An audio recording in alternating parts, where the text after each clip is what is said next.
Okay, so this is episode 4, La Belle Esplanade Storytime. I'm in the dining room, La Belle Esplanade, number one place to stay in New Orleans. And last time I did this, in episode 3, it was Dan Turner, Hollywood Detective by Robert Leslie Bellum. Got a good response, so let's see if lightning will strike twice. And I'm going to read another one here. This one's called, we're not going to read the whole thing, okay? This is, 11 pages long, including pictures. This goes a long way. A lot of purple prose, as usual. That's what he's known for.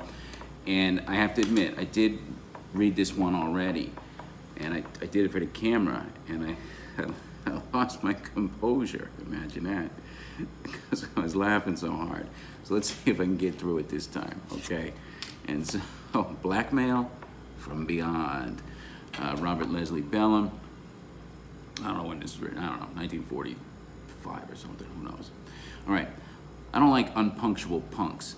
That's why I was sore at Sid Walderman. He'd made a date with me and he was late for it. Sid was a runty, lard-faced bozo who owned a little independent neighborhood movie house over on Wilshire. He phoned me to come see him that evening. Said he was in a jam of some sort. And when I angled into his private office over to the theater at 7:30, he wasn't on deck. Instead, a luscious blonde gazelle gave me the jittery up and down.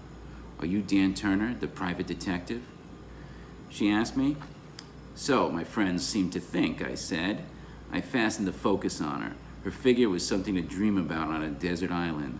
Long tapered stems, sheathed in sheer chiffon.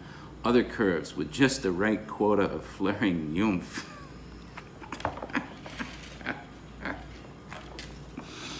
I love this. All right, let's take that again here.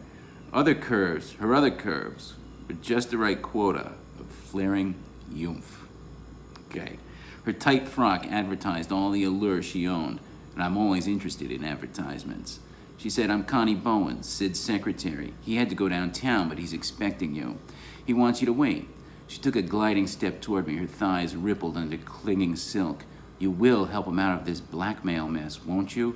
You won't let anything happen to him." For a mere employee, she seemed damned interested in Walderman's personal welfare, and she called him Sid, which indicated a pretty close association. No flies on Dan Turner, huh? So, and she called him Sid, which indicated a pretty close association.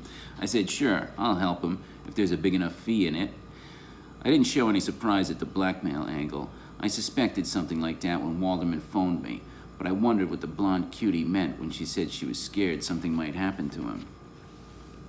I decided to kill time by going downstairs and watching a ghost fling woo. The ghost was Fernando del Cavallero. He'd been defunct about 12 years.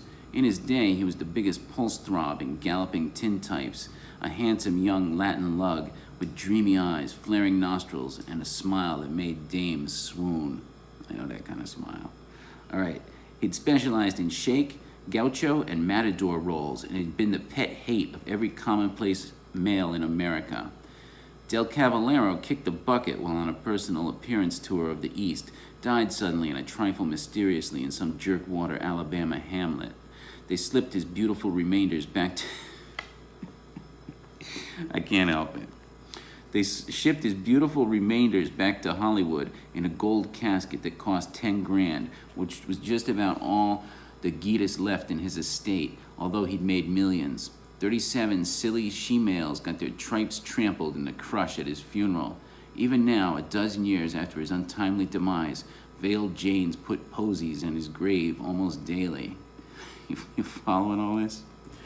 Sid Walderman had recently gambled his slim wad on the negatives of Del Cavallero's old silent pics for revival showings. Desert Destiny, the best of the batch, was now flickering across Sid's silver screen downstairs. I got an eerie thump out of watching a dead man go through his pashy paces.